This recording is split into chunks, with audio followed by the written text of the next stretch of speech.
आप सभी का हार्दिक स्वागत है। हमारे साथ इस दिव्य ज्ञान की यात्रा में शामिल होने के लिए धन्यवाद। जैसा कि आप जानते हैं, भगवद गीता के प्रथम अध्याय में कुल 47 श्लोक हैं। पिछले सत्र में हमने 16 से 30 श्लोकों पर चर्चा की थी, जिनमें अर्जुन के मानसिक द्वंद्व और धर्म के प्रति उनकी उलझन को विस्तार से समझने का प्रयास किया था। आज हम अध्याय 1 के शेष श्लोकों 31 से 47 तक पर चिंतन करेंगे। इन श्लोकों में अर्जुन की गहराती हुई दुविधा, उनके विचारों में उत्पन्न असमंजस और श्री कृष्ण के प्रति उनकी विनम्रता को स्पष्ट रूप से देखा जा सकता है। यह वह क्षण है जब अर्जुन न केवल अपने युद्ध करने के संकल्प से विचलित होते हैं, बल्कि उन्हें यह युद्ध अनैतिक और अधर्ममय प्रतीत होने लगता है। श्लोक 31। युद्ध पर प्रश्न उठाना। न च श्रेयोनुपश्यामि हत्वा स्वजन्महवे, न कांक्षे विजयम कृष्ण न च राज्यम सुखनिच। अनुवाद: मुझे नहीं लगता कि इस युद्ध में अपने ही रिश्तेदारों को मारने से कोई फायदा हो सकता है।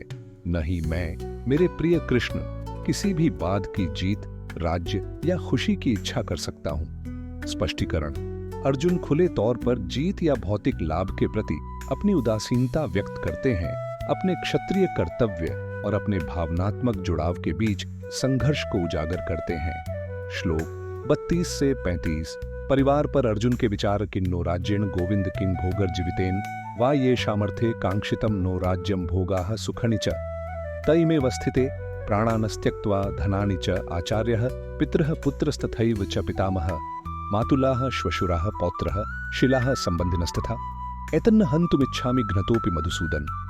अनुवाद: हे गोविंद, हमारे लिए राज्य, सुख या यहाँ तक कि जीवन का क्या लाभ, जब वे सभी जिनके लिए हम उन्हें चाहते हैं इस युद्ध के मैदान में डटे हुए हैं।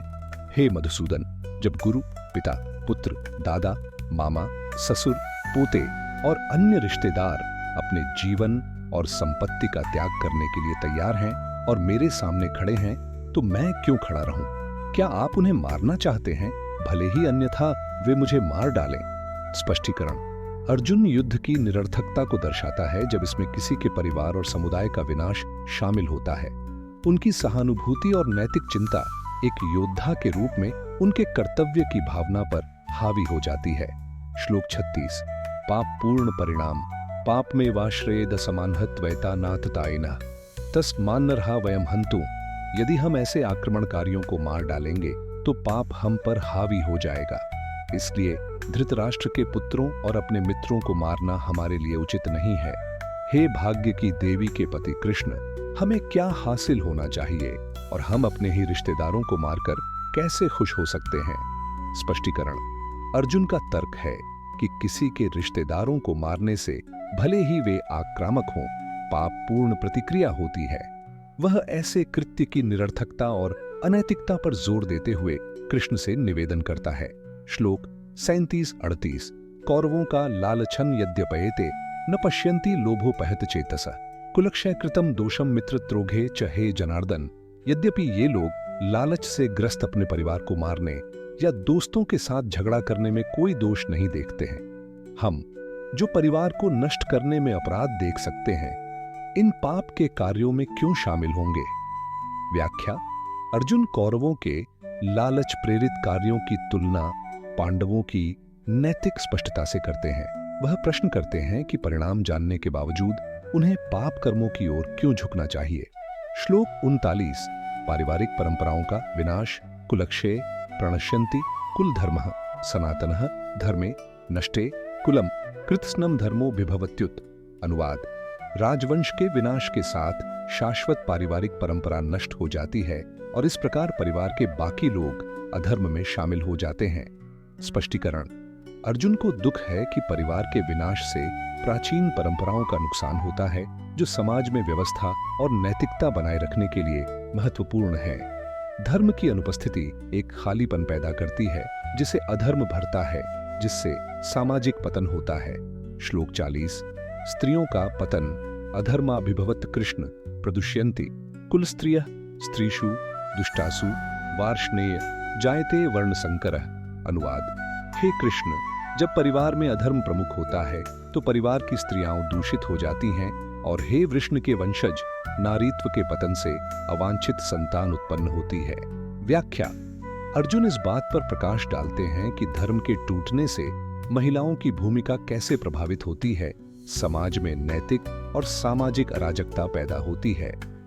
वर्ण संस्कार, अवांछित संतान की अवधारणा भावी पीढ़ियों में व्यवस्था और सद्गुण के नुकसान का प्रतीक है। श्लोक 41। नारकीय परिणाम संकरो नरकायैव कुलघ्नानाम कुलस्य च पतन्ति पितरो ह्येषां लुप्तपिंडोदक क्रिया। अनुवाद। अवांछित जनसंख्या की वृद्धि निश्चित रूप से परिवार के लिए तथा परिवार की परंपरा को नष्ट करने वालों के लिए नारकीय जीवन का कारण बनती है। ऐसे भ्रष्ट परिवारों के पूर्वज इसलिए पतित हो जाते हैं क्योंकि उन्हें भोजन पानी देने का अनुष्ठान पूरी तरह बंद कर दिया जाता है। स्पष्टीकरण। उचित अनुष्ठानों और तर्पण के बिना पूर्वजों का आध्यात्मिक कल्याण खतरे में पड़ जाता है। अर्जुन युद्ध के दीर्घकालिक आध्यात्मिक और सांस्कृतिक परिणामों के बारे में चिंता व्यक्त करते हैं। श्लोक 42।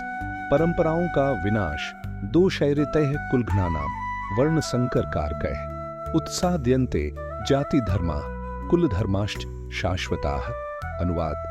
उन लोगों के बुरे कर्मों से जो पारिवारिक परंपरा को नष्ट करते हैं और इस प्रकार अवांछित बच्चों को जन्म देते हैं, सभी प्रकार की सामुदायिक परियोजनाएं और परिवार कल्याण गतिविधियां नष्ट हो जाती हैं। स्पष्टीकरण। अर्जुन बताते हैं कि सामाजिक सद्भाव धर्म के पालन पर निर्भर करता है। पारिवारिक मूल्यों और परंपराओं की हानि सामुदायिक कल्याण की नींव को कमजोर करती है। श्लोक 43। शाश्वत विनाश उत्सन्न कुलधर्मानां मनुष्याणां जनार्दन नरके नियतम वासो भवतीत्यनुशुश्रुम।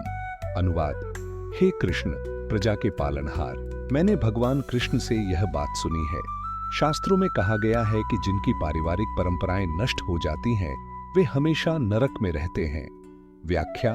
पूर्वजों के ज्ञान से प्रेरणा लेते हुए अर्जुन ने सामाजिक पतन के बाद होने वाले आध्यात्मिक पतन को रेखांकित किया है तथा धर्म का परित्याग करने वालों के निरंतर दुख पर जोर दिया है। श्लोक 44। लोभ से प्रेरित अहोबत महत् पापम कर्तुम व्यवसिता वयम यद्राज्य सुख लोभेन हंतु स्वजन मुद्याताः। अनुवाद। हाय, ये कितनी अजीब बात है कि हम बहुत बड़े पाप करने की तैयारी कर रहे हैं। राजसी सुख भोगने की इच्छा से प्रेरित होकर हम अपने ही सगे संबंधियों को मारने पर आमादा है। युद्ध के पीछे लोभ से प्रेरित उद्देश्यों पर खेद व्यक्त करता है।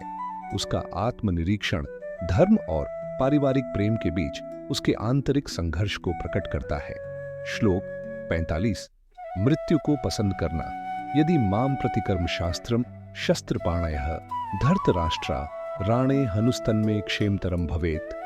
अनुवाद। मेरे लिए यह बेहतर होगा कि धृतराष्ट्र के पुत्र हाथ में हथियार लेकर मुझे निहत्थे और युद्ध के मैदान में निहत्थे मार डालें। स्पष्टीकरण। अर्जुन अपने ही रिश्तेदारों के खिलाफ युद्ध में शामिल होने के बजाय आत्म बलिदान को प्राथमिकता देता है। यह भावना उनकी गहरी करुणा और नैतिक दुविधा को रेखांकित करती है।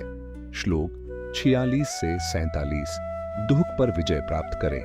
संजय उवाचैव मुक्त्वार्जुनः सांख्य रथोपस्थ उपविष्ट विसृज्य सशरम छापम शोक संविघ्न मानसः।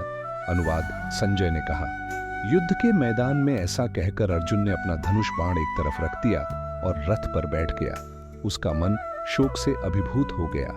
व्याख्या। अर्जुन की निराशा उसके आंतरिक संघर्ष की पराकाष्ठा को दर्शाती है। अपने हथियारों को त्यागने का उसका निर्णय मार्गदर्शन की उसकी आवश्यकता को दर्शाता है, जो बाद के अध्यायों में कृष्ण की शिक्षाओं के लिए मंच तैयार करता है। आज हमने भगवद गीता के प्रथम अध्याय के अंतिम श्लोकों 31 से 47 पर विस्तार से चर्चा की। इन श्लोकों में अर्जुन के गहराते मानसिक संघर्ष, उनके कर्तव्य को लेकर उत्पन्न दुविधा और युद्ध भूमि में उनके अंतर्मन में उठने वाले विचारों को समझने का प्रयास किया। यह अध्याय हमें दिखाता है कि जब जीवन में भ्रम और असमंजस उत्पन्न होते हैं तो हमें सही दिशा में मार्गदर्शन की आवश्यकता होती है, और यही मार्गदर्शन श्री कृष्ण हमें आगे प्रदान करेंगे। अगले सप्ताह गुरुवार को हम भगवद गीता के दूसरे अध्याय की यात्रा प्रारंभ करेंगे। यह अध्याय गीता का सबसे महत्वपूर्ण और सारगर्भित अध्याय है, जहां श्री कृष्ण अर्जुन को वास्तविक ज्ञान, कर्मयोग और आत्मा की अमृता का उपदेश देते हैं। यह न केवल अर्जुन बल्कि हम सभी के लिए जीवन के गूढ़ रहस्यों को समझने का अवसर प्रदान करता है। तो अगले सत्र में फिर मिलेंगे, जब हम अध्याय 2 के प्रथम श्लोकों से इस दिव्य ज्ञान को और अधिक गहराई से समझने की ओर अग्रसर होंगे। आप सभी का बहुत बहुत धन्यवाद।